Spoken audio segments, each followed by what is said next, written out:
so good morning guys আকৌ এটি mini ব্লগৰ এতিয়া আপোনালোকক স্বাগতম জনালোঁ তো গাইজ এয়া মই পুৱাই ওলালোঁ ডিউটিলৈ বুলি আৰু এইফালে আজি কান্ধত বেগটোও লৈ ল'লোঁ মানে বেগটোৰ ভিতৰত ৰেইনকোট যোৰা লৈ লৈছোঁ কাৰণ আজি বাইকত যোৱা কথা আৰু বৰষুণো দিউ হৈ আছে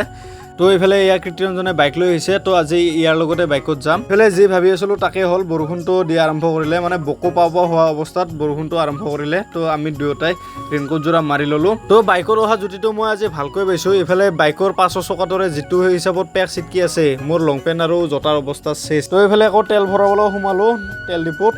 তো 100 টকা মানৰ তেল ভৰালোঁ ইয়াতে তো এইফালে লাহেকৈ কোম্পানী আহি পালোঁ আৰু বাইকখন পাৰ্ক কৰি এয়া যাই আছোঁ কোম্পানীৰ ভিতৰলৈ তো গধূলি 5টা মানত ডিউটি খতম কৰি এয়া বাহিৰলৈ ওলাই আহিলোঁ আৰু চাব পাৰে এয়া বৰষুণ আহিছিল চাগে সেইবাবে গোটেই পানী হৈ আছে এইফালে চিধাই কোম্পানীৰ পৰা ঘৰ আহি পালোঁ আৰু এইফালে চাওক সুমনে মুৰ্গী বাচি আছে মানে আজি আমাৰ বৰমা ছোৱালী মোৰ মাজু বাইদেউ তাই বহুত দিনৰ মূৰত ঘৰত আহিছে আৰু সেইবাবে তাইক এসাঁজ ভাত খাবৰ বাবে নিমন্ত্ৰণ জনাইছে মায়ে তো এইফালে কণী আলু ভাজি আৰু এইফালে মুৰ্গী কাটিছে তো এয়া মুৰ্গী মাংস বনাব তো এইফালে আমাৰ বাইদেউ আকৌ মছলা বটাত লাগি আছে তো আজি ভিডিওটো গাইজ এইখিনিতে সামৰিছোঁ যদি ভিডিওটো ভাল লাগিল লাইক শ্বেয়াৰ কমেণ্ট কৰি দিব তো আজিলৈ বাই বাই